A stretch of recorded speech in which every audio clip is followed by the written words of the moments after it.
Alors la scie musicale, qui est un instrument bien mystérieux, dont on ne connaît pas trop les origines, enfin on sait, on suppose tout au moins que c'est des bûcherons dans leur forêt. On ne sait pas trop où non plus. Est-ce que serait-ce en Argentine, au Canada? On parle même de la France, jusqu'au XIIe siècle même. Mais donc là, sur les origines précises, on ne sait pas trop. C'est un instrument qui a émergé, disons, dans la fin du XIXe siècle. Et donc, comme son nom l'indique, c'est donc ces bûcherons dans leur forêt qui ont trouvé que leur instrument, que leur scie émettait des sons. Et petit à petit, donc, ils ont réussi en frappant leur instrument d'une certaine façon et en la tordant aussi d'une certaine façon, ils arrivaient à faire des sons, des notes. Peu à peu, ils ont réussi à organiser ces sons, donc à faire des suites de notes et donc à faire de la musique.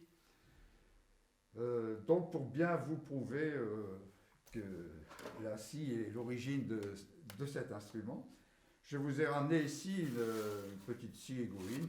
Bon, si elle avait été un peu plus longue, c'était mieux, mais de chez Casto. Et donc je vais vous en jouer.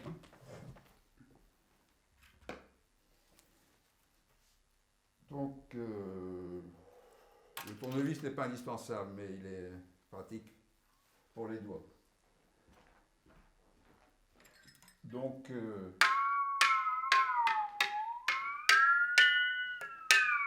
là je ne fais rien de beau. Vous voyez que ça sonne quand même bien en la martelant. Et avec l'archet.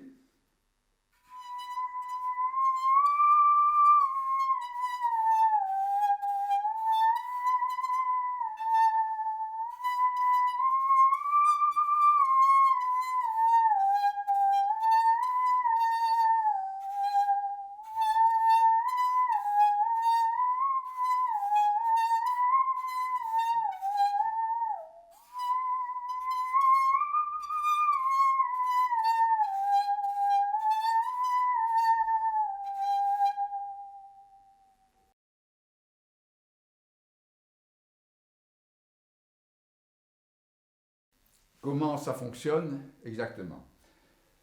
Donc, vous voyez la scie est en forme de trapèze.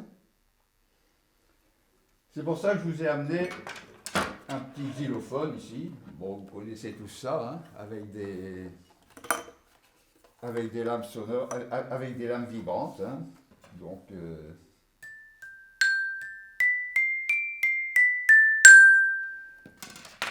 bon, la scie, on peut en jouer comme je vous ai joué de la scie, avec l'archet, hein, suivant le même principe. Hein.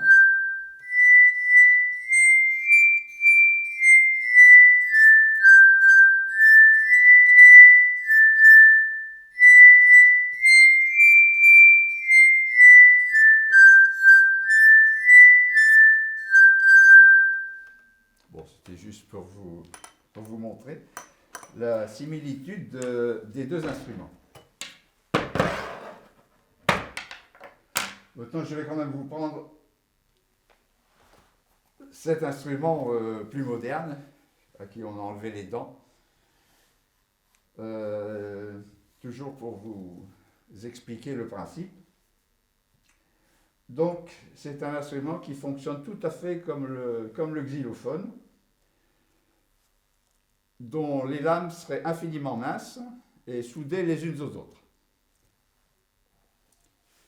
Seulement, une lame en acier comme ça, si on la met sous tension notamment, on ne peut rien en sortir, hein, que ce soit d'un côté ou de l'autre. Le principe, c'est d'isoler une portion de lame, pour en faire une portion de lame comme ça. Donc pour cela, il faut la tordre en S, de telle manière qu'au point d'inflexion, si vous avez une portion plate, qui peut vibrer tout à fait librement, comme ça, dans l'air, contrairement même au xylophone. Vous voyez, il y a quand même des supports qui sont sur les nœuds de vibration. Donc à ce moment-là, donc si vous la tordez en S, à proximité, au voisinage du point d'inflexion, on peut sortir des sons.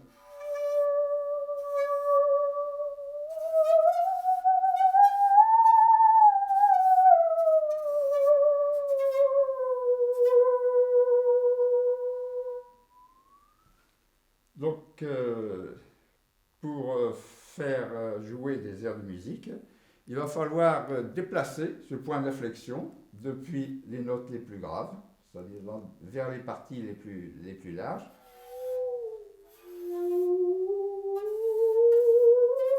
vers les plus aigus.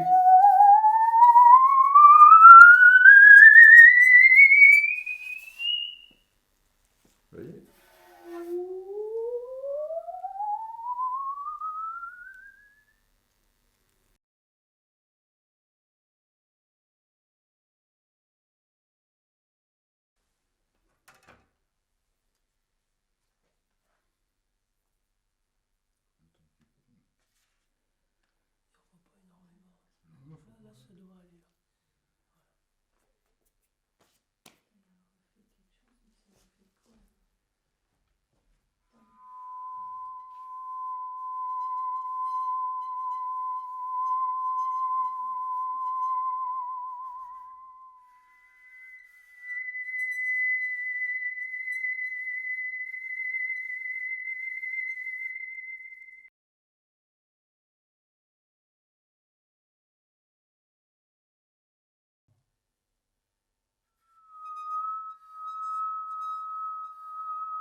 Les instruments de ce type-là ont été conçus par un Français, notamment Monsieur Keller, qui avait étudié le principe de fonctionnement.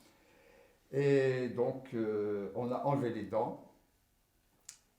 L'acier en lui-même est un acier de trempe douce, je pense un peu classique, de 10 dixièmes d'épaisseur.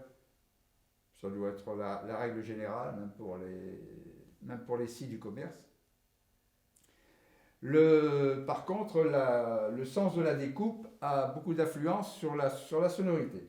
Il faut que l'axe de symétrie de la scie soit parallèle au sens du laminage. Voilà ce qu'on peut dire sur la lame. Bien sûr, la forme influe beaucoup, hein. On en trouve un peu de toutes les formes, pourvu que ce soit, trapézoïdal. Hein. Plus c'est large en bas, plus c'est étroit en haut, plus on aura une tessiture importante. Hein. On peut aller maintenant jusqu'à 3 octaves et demi. On trouve des scies sur Internet à 3 octaves et demi. Ensuite, nous avons la manette d'inflexion que vous voyez ici.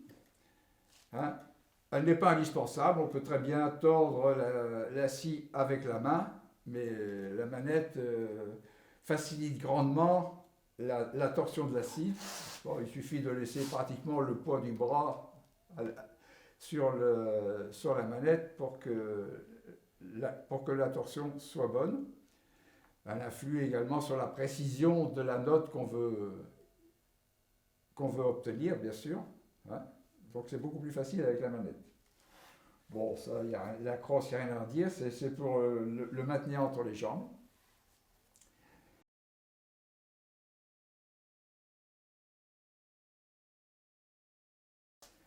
Un petit mot encore sur l'archet. L'archet est un archet de violon, de violoncelle classique. On le choisira plutôt pas trop grand, un violon 3/4 si possible, pour avoir plus de facilité dans le maniement. Alors un archet c'est quoi? Ben, c'est une baguette. Dans le temps ils étaient tous en bois de pernambouc, un bois précieux, très lourd. Maintenant on voit les archets sont en bois moins précieux, je dirais. On en trouve également en fibre de carbone. Il faut que la baguette ait une bonne élasticité. Après, nous avons la mèche qui est faite de crin de cheval. Hein, je vais vous le démonter pour bien vous le montrer. Voyez. Ça, c'est du crin de cheval. Alors, pour donner une précision, c'est du crin de cheval mâle, de l'étalon. Étant donné que les femelles font pipi sur leur crin, donc ils sont de moins bonne qualité. Il y a un mécanisme, bien sûr, qui permet de tendre la mèche plus ou moins, suivant les désirs du musicien.